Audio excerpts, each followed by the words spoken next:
Welcome to pin point friends once again. आज मैं फिर से एक बार आप लोगों के सामने निफ्टी का एनालिसिस लेके आया हूं।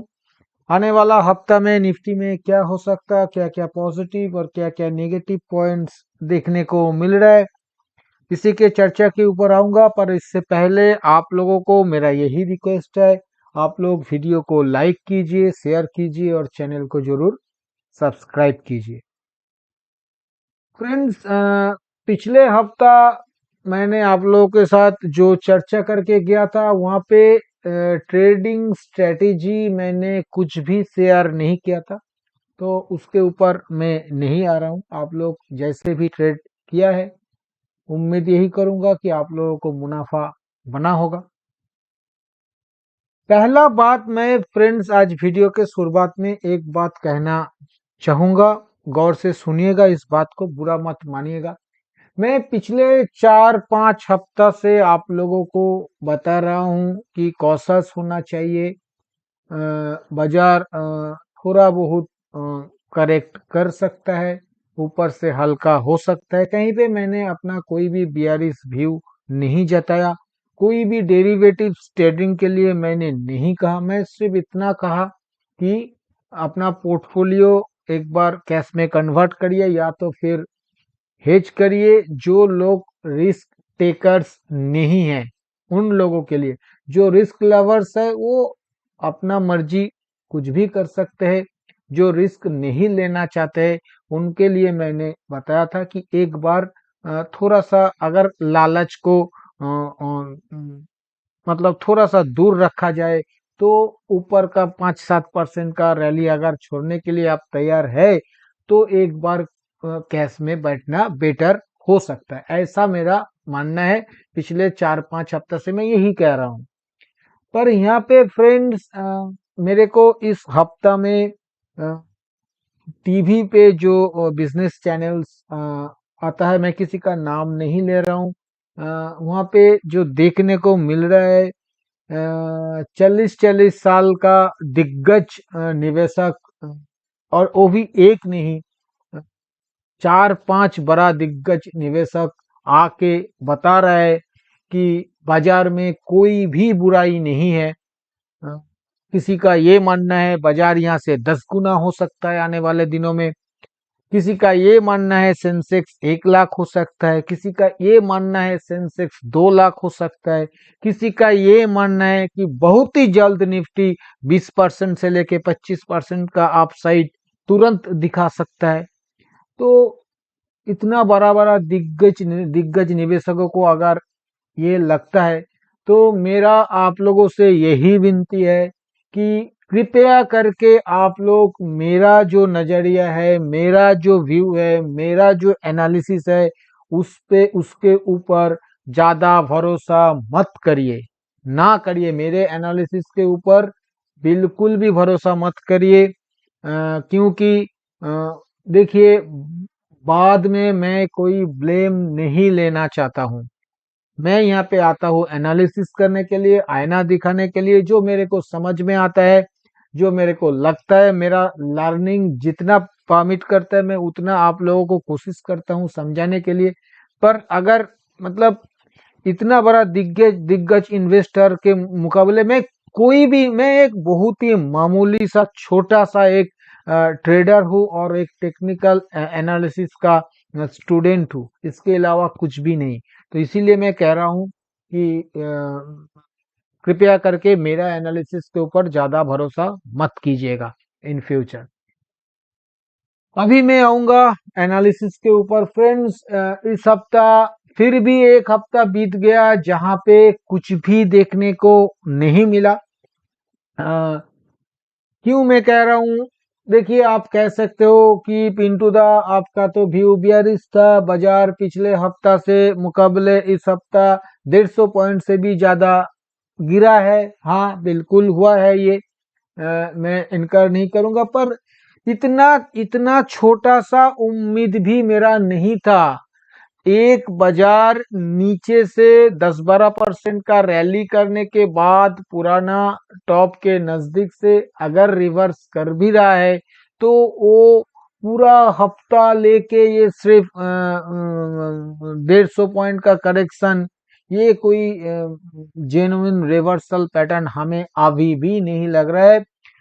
जो देखने को मिला है पिछले हफ्ता छोड़िए, मैं आपको एक बात बता रहा हूं, मैंने अपना ट्विटर हैंडल पे 30 मई को जब बाजार का क्लोजिंग था 18,633, उस दिन मैंने एक ट्वीट डाला था कि बाजार में थोड़ा सा कॉशस हो जाइए, क्योंकि ऊपर का 2-3% का अपसाइड तो मैं इनकार नहीं कर रहा हूं, पर नीचे का डाउन साइड भी इनकार नहीं किया जा सकता। लंबा डाउन साइड का बातें मैंने किया था कि वो भी नहीं इनकार किया जा सकता। तो 30 मई कब का बात है, आप आज 23 जून है, तब से लेके अब तक बाजार वही 600 700 800 उसी के आसपास, 500 उसी के आसपास घूम रहा है। कोई भी सच मूवमेंट देखने को नहीं मिल रहा है, ना नीचे की तरफ ना ऊपर की तरफ। सिर्फ और सिर्फ ऑप्शन बायर्स का पैसा खाया जा रहा है और कुछ नहीं हो रहा है। ऊपर में अगर आप देखिएगा तो इस हफ्ता ऊपर का टॉप लगा 18,886.60। फ्रेंड्स, ये जो दिसंबर वाला टॉप था 18,887.60, इसको सिर्फ 1 पॉइंट के लिए बाजार तोड़ नहीं पाया। हमें बहुत दुख हुआ बुल्स के लिए कि बुल्स सिर्फ 1 पॉइंट चुक गया, नया हाई मर नहीं सका। तो खेद है, दुख है, काफी दुख है, पर क्या किया जा सकता है तो बाजार, और कुछ नहीं। जो भी है, तो वहां से एक छोटा मोटा रिवर्सल दिखाया है फिलहाल के लिए। तो कितना ज्यादा ये टिकेगा हमें उसके ऊपर संदेह है फ्रेंड्स। फिर भी मैं एक बार कोशिश कर रहा हूं, फिलहाल देखने को क्या क्या मिल रहा है।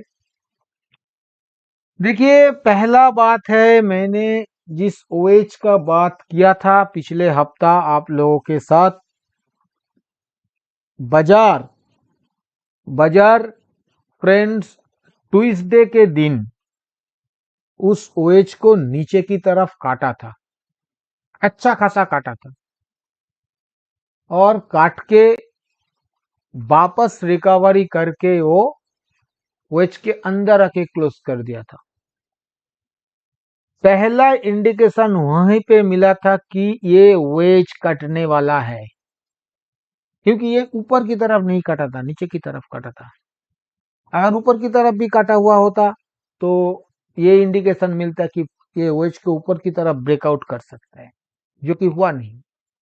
नीचे की तरफ कटा, फिर वेज के अंदर आ गया, फिर बुल को ट्रैप किया, बुल को ट्रैप करके पिछले हफ्ता का जो हाई था 18881 का, 882 का शायद, जो भी है, तो उसको 4 पॉइंट के लिए काटा है, स्टॉप लॉस ट्रिगर करवाया, बिल्कुल डबल टप बनाया, और वहां से फिर से जिस दिन वो हाई को काटा, मतलब थर्सडे के दिन, उसी दिन ओएच को नीचे की तरफ काट के क्लोज करके निकल गया था। उसके बाद आज क्या हुआ? उसके बाद आज जो हुआ है वो ये हुआ है, फॉलो अप रेड कैंडल मिला है। उसके बाद जो इतना दिनों से नहीं मिल रहा था, अगर मिल भी रहा था, गलती से एक आधा फॉलो अप रेड कैंडल मिल भी जाता, तो वो ना कोई इंपॉर्टेंट सपोर्ट लेवल के नीचे, ना कोई ट्रेंड लाइन के नीचे, ना कोई मूविंग एवरेजेस के नीचे, ना कोई सीरियस रिट्रेसमेंट लेवल के नीचे नहीं मिल रहा था। आज का जो कांड बाजार किया है, वहां पे बाजार एक तो वेज कल कल के डेट में ही काट के रखा था, दूसरा जो किया है, यहाँ पे देख सकते हैं, ये 15 जून का लो था बाजार का 18669, ये 20 जून का लो था बाजार का 18660। ये सारे लो को फिर से रिटेस्ट किया, काटा भी, और एकदम उसी लेवल के आसपास बाजार क्लोज करके चला गया। और उसी लेवल के आसपास, मतलब मैं अभी अभी जो बात कर रहा था, क्या ये कोई इंपॉर्टेंट लेवल यहाँ पे है? पहला, ये जो लास्ट बाजार का अपस्विंग मिला था, एकदम लास्ट अपस्विंग जो लो बना था 9 जून का 18555, वहां से ऊपर का जो 18886 का जो टॉप बना, इसका 61.8% रिट्रेसमेंट लेवल जो कि आ रहा है 18682 पे, उसके नीचे आके क्लोज कर दिया 18665। इसके साथ फ्रेंड्स आप देख सकते हो कि ये अपना 20 सिंपल मूविंग एवरेज को, जो कि मानिए लगभग अप्रैल से टेस्ट ही नहीं हो रहा था, बीच में मई महीना में 2 दिन के लिए टेस्ट किया था, पर एक भी दिन अपना 20 सिंपल मूविंग एवरेज के नीचे क्लोज नहीं किया था। यहाँ पे फाइनली ये अपना 20 सिंपल मूविंग एवरेज जो कि फिलहाल खड़ा है 18667, उसके नीचे क्लोज करके गया है। मतलब एक फिबोनाची इंपॉर्टेंट लेवल, दूसरा 20 सिंपल मूविंग एवरेज, दोनों के नीचे क्लोज करके किया और वेज भी काट दिया है। इसके साथ साथ एक डेवलपमेंट और हुआ, और वो क्या हुआ, वो ये कि ये जो जिस दिन ओएच को काटा था, मतलब काल टॉप बना के ओएच काटा था, और आज ये गैप डाउन में सिर्फ नहीं किया, टेक्निकल गैप बनाया। यहाँ पे काल का लो था 18759 और इन्वेस्टिंग में आज का हाई दिखा रहा है 18747। थोड़ा सा कंट्रोवर्सी इसलिए है क्योंकि ट्रेडिंग व्यू दिखा रहा है हाई 18756। किसी को भी आप कंसीडर करिएगा, अगर ट्रेडिंग व्यू को कंसीडर कीजिएगा तो वहां पे भी 3 पॉइंट का गैप है, अगर आप इन्वेस्टिंग को कंसीडर कीजिएगा तो यहाँ पे 12 पॉइंट का गैप है। तो ये ओएच काटने के बाद ये जो गैप बना, इसे हम लोग एक ब्रेक एवे गैप कंसीडर कर सकते हैं तब तक जब तक ये गैप फिलअप नहीं होता। अगर बाजार मंडे आके 18760 का टॉप लगा देता है तो मामला खत्म, पर अगर लगाने में कामयाब नहीं होता है तो जब तक ये फिलअप नहीं हो रहा है, फिलहाल के लिए एक बार इसे ब्रेक एवे गैप कंसीडर करना पड़ेगा। तो ये छोटा छोटा डेवलपमेंट हो रहा है। देखिए, मैं जब नीचे 16,800 था वहां पे भी मैं एक बार अपना उम्मीदें थोड़ा बहुत छोड़ दिया था, हौसला टूट रहा था मेरा ऊपर जाने का, क्योंकि बाजार बहुत सताया था वहां पे भी। पर इतना ज्यादा नहीं, ये बात भी कहना पड़ेगा, यहाँ पे उससे भी ज्यादा सता रहा है। और इसका पीछे भी कुछ वजह है, ये जो मैं कह रहा हूँ अभी भी कोई सीरियस रिवर्सल पैटर्न नहीं बना है, थोड़ा थोड़ा करके कोशिश कर रहा है। इसलिए क्योंकि पिछले 3 महीना से लगातार प्राइस ऊपर जा रहा है, बहुत गर्म हो चुका है ये, एक दिन में तो ठंडा नहीं होगा, क्योंकि ये जो फोमो बाजार में चल रहा है, जो लोग इस रैली को मिस किया है, वो लोग पैसा लेके साइड लाइन पे खड़ा है, हर 100-200 पॉइंट गिरावट पे वो लोग बाई करने के लिए आ जाएगा, उसका बाइंग को एब्जॉर्ब करना पड़ेगा सेलर को, तभी जाके नीचे का मामला बन सकता है, नहीं तो किसी भी वक्त ये नीचे का मूवमेंट फिजल आउट हो सकता है और बाजार फिर से ऊपर चल के हाँ दोबारा हाई काटने का कोशिश कर सकता है। इस बात को ध्यान में रखना पड़ेगा। जो भी है फ्रेंड्स, यहाँ पे एक बात आप लोगों को और भी बताना पड़ेगा। अभी अभी मैं 5 मिनट पहले कहा है कि निफ्टी बिल्कुल 1 पॉइंट के लिए चुक गया है, अपना हाई नहीं काट पाया, पर ज्यादा चिंता का बात बुल्स के लिए है नहीं। सेंसेक्स 5 पॉइंट के लिए अपना हाई काटा है, इस बात मतलब सेंसेक्स में नया हाई मिला है, इस बात को भी ध्यान में रखना पड़ेगा।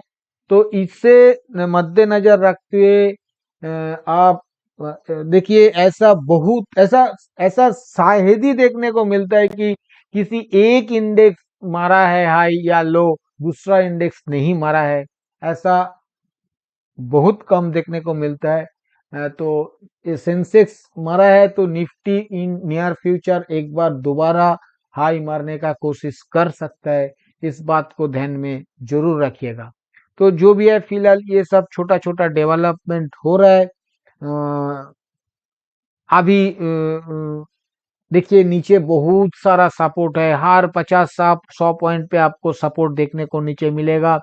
पिछला जो मीडियम टर्म स्विंग अगर आप कहिएगा, जो लास्ट लो था, मान लीजिए ये 19 मई को बना था 1860, वहां से लेके ऊपर का जो टॉप है 18886 का, उसका अगर 50% रिट्रेसमेंट लेवल वो आ रहा है 18473, देखना पड़ेगा उससे काट पा रहे हैं कि नहीं। तो मामला अभी भी बियर्स के फेवर में उतना ज्यादा नहीं है जितना कि बुल्स के फेवर में है। जस्ट इतना एक छोटा सा स्टेप बियर्स रखे हैं, इतना ही मैं कह सकता हूँ। यहाँ तक मूविंग एवरेजेस सेटअप का बात है, 20 50 200 तीनों का तीनों राइजिंग है, तीनों में गोल्डन क्रॉसओवर भी बना हुआ है। पर 20 सिंपल मूविंग एवरेज को प्राइस 10 तक दे चुका है, 2 पॉइंट नीचे क्लोज कर चुका है, थोड़ा सा नेगेटिव, बाकी सेटअप बिल्कुल ठीक ठाक है। अगर कल यहाँ से प्राइस घूम जाता है तो इसे सपोर्ट ही माना जाएगा, तो बताया जाएगा कि हाँ 20 सिंपल मूविंग एवरेज पे ही सपोर्ट लिया। मैं ही ये कहूंगा कि इस बात को भी ध्यान में रखिएगा। इसके साथ साथ फ्रेंड्स में एक बार इंडिकेटर भी देख लेते हैं। फ्रेंड्स, अगर आप लोग हर रोज सुबह निफ्टी के ऊपर daily view free of cost लेना चाहते हो तो वीडियो के नीचे डिस्क्रिप्शन बॉक्स में एंजल वन का अकाउंट ओपनिंग लिंक दिया हुआ है, उसी लिंक के जरिए अपना अकाउंट ओपन कीजिए और अपना पहला ट्रेडिंग करने के बाद उसी ट्रेडिंग का स्क्रीनशॉट उसी वीडियो के नीचे डिस्क्रिप्शन बॉक्स में जहां एंजल वन का अकाउंट ओपनिंग लिंक दिया हुआ है उसके नीचे मेरा व्हाट्सएप नंबर भी दिया हुआ है, उसी व्हाट्सएप नंबर में अपना पहला ट्रेडिंग का स्क्रीनशॉट व्हाट्सएप कर दीजिए। इसके बाद हर रोज सुबह फ्री ऑफ कॉस्ट आपके पास भी निफ्टी का डेली व्यू पहुंच जाएगा। फ्रेंड्स, जहां तक इंडिकेटर का सवाल है, आरएसआई 60 के नीचे डेली आरएसआई फिसल गया है। एक ब्रेकडाउन मोड पे देखिए काफी नेगेटिव डाइवर्जेंस के साथ खड़ा है, तो एक ब्रेकडाउन मोड पे आ चुका है। देखना पड़ेगा फाइनली ब्रेकडाउन करके ये 30 के तरफ जा पा रहा है या नहीं जा पा रहा है। जहां तक एमएससीडी का सवाल है, पिछले काफी दिनों से फ्लैट रहने के बाद यहाँ पे भी एक death crossover in between MSCD line and signal line देखने को मिल रहा है, और थोड़ा बहुत स्प्रेड लेके ये एमएससीडी लाइन नीचे की तरफ और सिग्नल लाइन भी नीचे की तरफ है, पर देखने में फ्लैट लग रहा है, वो भी नीचे की तरफ है, फॉलिंग है। इसके साथ साथ फ्रेंड्स मैं एक बार वीकली चार्ट के ऊपर आ रहा हूँ। फ्रेंड्स, वीकली चार्ट में फिलहाल जो देखने को मिल रहा है, देखिए वीकली चार्ट में higher top higher bottom formation है, पर बहुत ही ऊपर में एक छोटा सा रिवर्सल कैंडल पेंट हो गया। इसे डार्क क्लाउड कवर कहा जाता है इस पैटर्न को। तब तक ये वैलिड है जब तक ये 18886.60 का टॉप बरकरार रख रहा है, तब तक ये वैलिड है। इसको थोड़ा सा ध्यान में रखिएगा फ्रेंड्स, पर है तो ये एक रिवर्सल कैंडल। इसके साथ साथ फ्रेंड्स, जहां तक लॉन्ग टर्म ट्रेंड लाइन का जिक्र किया जाए, काफी हफ्ता से ये कोशिश कर रहा था, 5-6 हफ्ता से, कि उसी ट्रेंड लाइन को नेगोशिएट कर रहा था, उसके ऊपर क्लोज करने की कोशिश कर रहा था, 1-2 हफ्ता किया भी था, फिर से एक बार ये उसी ट्रेंड लाइन के नीचे आके क्लोज किया। पूरा हफ्ता उस ट्रेंड लाइन के ऊपर बिताने के बाद उसी ट्रेंड लाइन के नीचे आके क्लोज किया। जहां तक मूविंग एवरेजेस सेटअप का जिक्र किया जाए, moving averages setup weekly chart के ऊपर ठीक ठाक है। 20-50 दोनों में गोल्डन क्रॉसओवर बना हुआ है, दोनों राइजिंग है, प्राइस काफी ऊपर है, ठीक ठाक नजर आ रहा है। जहां तक इंडिकेटर का सवाल है, एमएससीडी में गोल्डन क्रॉसओवर बना हुआ है, पॉजिटिव टेरिटोरी में है, राइजिंग है, कहीं पे कोई दिक्कत नहीं है। जहां तक आरएसआई का जिक्र किया जाए, वो थोड़ा सा हल्का हुआ है, ऊपर से 65 से 61 के आसपास आया है, पर ये अभी भी 60 के ऊपर बना हुआ है, तो खराब कुछ इसमें भी नहीं दिख रहा है। फ्रेंड्स, इस हफ्ता ऑप्शन चेन का जिक्र नहीं कर रहा हूं क्योंकि बहुत ज्यादा कुछ वहां पे देखने को नहीं मिल रहा है। माइनली बियरिश ऑप्शन चेन है, मैं एक बात कह रहा हूं, पर उसे ज्यादा रिस्पेक्ट करने का जरूरत नहीं है, क्योंकि मैं काफी बार कहा हूं आप लोगों को, ऑप्शंस का डेटा घूमने के लिए 2 मिनट काफी होता है। प्राइस ही सुप्रीम है, हमेशा इसे ध्यान में रखिएगा। तो ऑप्शन चेन का जिक्र नहीं कर रहा हूँ। अभी मैं आऊंगा कंक्लूजन के ऊपर। कंक्लूजन के ऊपर आने से पहले मैं आने वाला हफ्ता के लिए सपोर्ट और रेजिस्टेंस का जिक्र करूंगा। आने वाला हफ्ता के लिए नीचे जो पहला सपोर्ट देखने को मिलेगा वो 18,460, दूसरा सपोर्ट देखने को मिलेगा 18,300 और तीसरा सपोर्ट देखने को मिलेगा 18,100। ऊपर में पहला रेजिस्टेंस देखने को मिलेगा 18,780, उसके ऊपर दूसरा रेजिस्टेंस देखने को मिलेगा 18,900, उसके ऊपर तीसरा रेजिस्टेंस देखने को मिलेगा 19,000। जहां तक स्ट्रेटेजी का सवाल है फ्रेंड्स, किसी भी रेजिस्टेंस लेवल के नजदीक 50 टू 60 पॉइंट्स के स्टॉप लॉस के साथ 100 टू 120 पॉइंट्स के टारगेट के लिए सेल ऑन राइज अटेम्प्ट किया जा सकता है। किसी भी सपोर्ट लेवल टूटने के बाद 40 टू 50 पॉइंट्स के स्टॉप लॉस के साथ 80 टू 100 पॉइंट्स के टारगेट के लिए ब्रेकडाउन सेल अटेम्प्ट किया जा सकता है। किसी भी सपोर्ट लेवल के नजदीक 35 टू 40 पॉइंट्स के स्टॉप लॉस के साथ 70 टू 80 पॉइंट्स के टारगेट के लिए बाय ऑन डिप्स भी बिल्कुल अटेम्प्ट किया जा सकता है। पर जहां तक ब्रेकआउट बाई का सवाल है, मेरे ख्याल से ब्रेकआउट बाई को अवॉइड करना ही सही है, ऐसा मेरा मानना है। फ्रेंड्स, मैंने आप लोगों के साथ इस वीडियो में जो भी चर्चा किया है, ये सभी मेरा खुद का एनालिसिस के ऊपर लिया हुआ मेरा पर्सनल व्यू है। ये एडुकेशनल पर्पस है, क्योंकि ये कोई बाई सेल रिकमेंडेशन नहीं है और मैं भी कोई सेबी रजिस्टर्ड एनालिस्ट नहीं हूं, इसलिए इसके ऊपर किसी भी रियल ट्रेड लेने से पहले आप अपना खुद का फिनेंशियल एडवाइजर का सलाह लेके ही रियल ट्रेड लीजिएगा। और अगर वीडियो आप लोगों को पसंद आया तो वीडियो को लाइक और शेयर करना मत भूलिए। थैंक यू दोस्तों, हैप्पी ट्रेडिंग।